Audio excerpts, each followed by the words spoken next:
আসসালামু আলাইকুম রহমতুল্লাহ। আজকের ভিডিওতে আমি আপনাদেরকে সূরাতুল ওয়াকিআ শুরু থেকে 10 নম্বর আয়াত পর্যন্ত প্রথমে বানান করে তারপর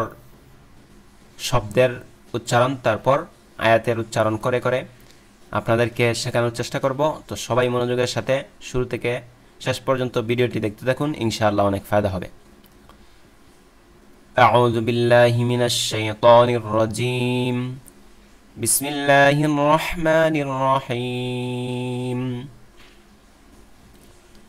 হামজা জের ই, হামজা জের ই,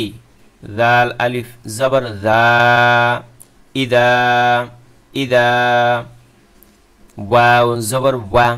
ওয়াও জবর ওয়া, কফ জবর ক, ওয়া ক। আমি যখন হরফের নাম বলি তখন হরফের দিকে লক্ষ্য করবেন, আর যখন হরকতের নাম বলি জবর জের পেশ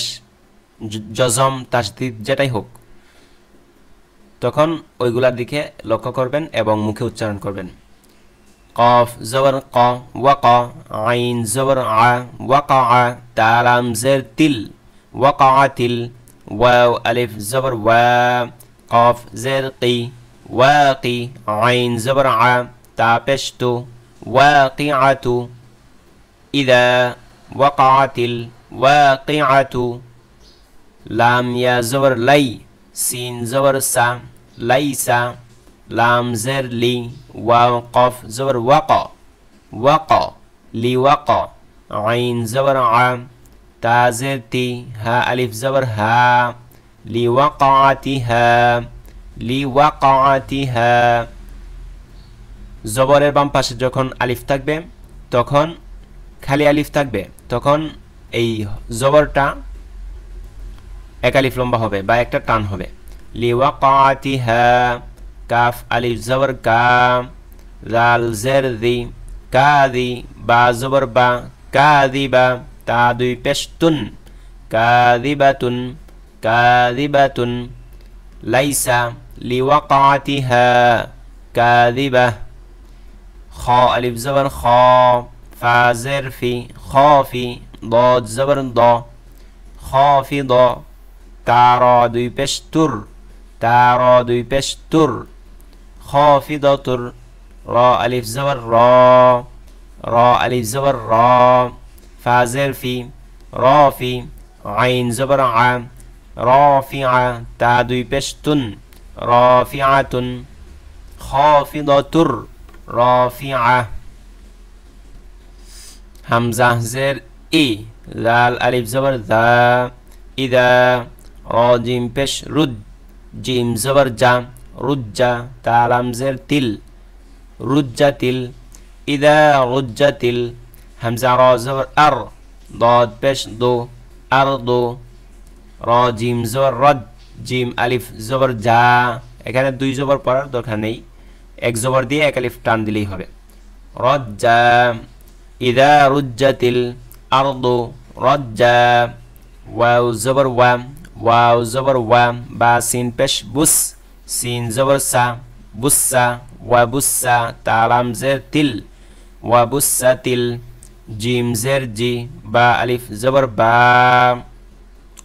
বা আলিফ জবর বা, জিবা, লাম পেশ লো, জিবালু, বা সিন জবর বাস, সিন আলিফ জবর সা, বাসসা, ওয়া বুসসাতিল জিবালু বাসসা। ফা জবর ফা, কাফ আলিফ জবর কা, এটা হলো কাফ সাথে খালি আলিফ, এক আলিফ টান হবে বা একটা টান হবে। ফাকা, নুন তা জবর নাত, ফাকানাত, হা জবর হা, বা আলিফ জবর বা, হাবা। হামজা মিম দুই জবর আম, হাবা আম, মিম মিম পেশ মুম, বা সা জবর বাস, সা আলিফ জবর সা, বাসসা, হাবা আম মুম বাসসা। আবার বলতেছি, ফাকানাত হাবা আম। এখানে দেখেন আলিফের উপরে মোটা চিহ্ন, আর যখন জবরের বাম পাশে এই যে জবর, জবরের বাম পাশে মোটা চিহ্ন আসবে তখন চার আলিফ লম্বা হবে। মোটা চিহ্ন আসলেই মনে করবেন যে চার আলিফ, কিসের পরে আসে এটা দেখার দরকার নেই হাবা মুমবাসা ওয়াও জবর ওয়া কাফ নুন পেশ কুং ওয়াকুং তামিম পেশ তুম ওয়াকুন্তুম হামজা জা জবর আজ ওয়াও আলিফ জবর ওয়া আজওয়া জিম আলিফ দুই জবর জাং আজওয়াজাং সা জবর সা লাম খারা জবর লাম সালা সা জবর সা সালাসা তা দুই জবর তান সালাসাতান আর থামলে সা হা জবর সা সালাসা আজওয়াজাং সালাসা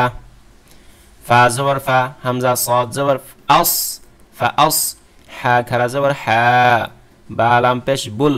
ফা আসহাবুল মিম ইয়া জবর মাই মিম জবর মা মাইমা নুন জবর না তাজের তি মাইমানাতি ফা আসহাবুল মাইমানা মিম আলিফ জবর মা মিম আলিফ জবর মা এখান দেখেন মিমের উপরে চিকন চিহ্ন তো যখন চিকন চিহ্ন আসবে এই যে এটার নাম হলো চিকন চিহ্ন আসলে তিন আলিফ ভালোভাবে খেয়াল রাখবেন মা হামজা সাদ জবর আস হা কারা জবর হা বা লাম পেশ বুল আসহাবুল মা আসহাবুল মিম ইয়া জবর মাই মিম জবর মা মাইমা নুন জবর না তাজের তি মাইমানাতি মাইমানাতি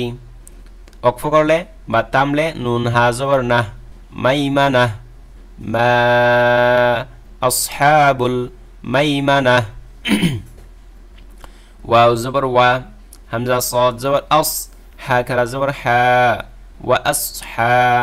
বা লাম পেশ বুল ওয়া আসহাবুল মিম শিন জবর মাশ হামজা জবর আ মাশ আ মিম জবর মা মাশ আমা তাজের তি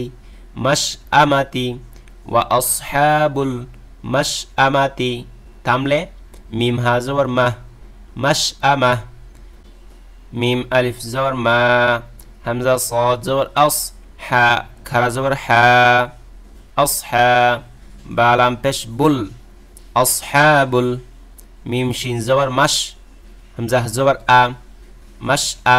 মিম জবর মা মাশ আমা তাজের তি মাশ আমাতি মা আসহাবুল মাশ আমাতি ওয়াও সিন জবর ওয়াস সিন খারা জবর সা ওয়াসা বাজের বি ওয়াসাবি কফ ওয়াও পেশ কু নুন সিন জবর নাস ওয়াসাবিকুনাস সিন খারা জবর সা বাজের বি সাবি কফ ওয়াও পেশ কু নুন জবর না সাবিকুনা সাবিকুনা ওয়াসাবিকুনাস সাবিকুন তো এভাবে আপনারা বানান করে করে ভেঙে ভেঙে পড়ার চেষ্টা করবেন ইনশাআল্লাহ খুবই তাড়াতাড়ি আপনাদের তেলাওয়াত সহিহ এবং সুন্দর হয়ে যাবে তো সবাই ভালো থাকবেন আসসালামু আলাইকুম ওয়া রাহমাতুল্লাহ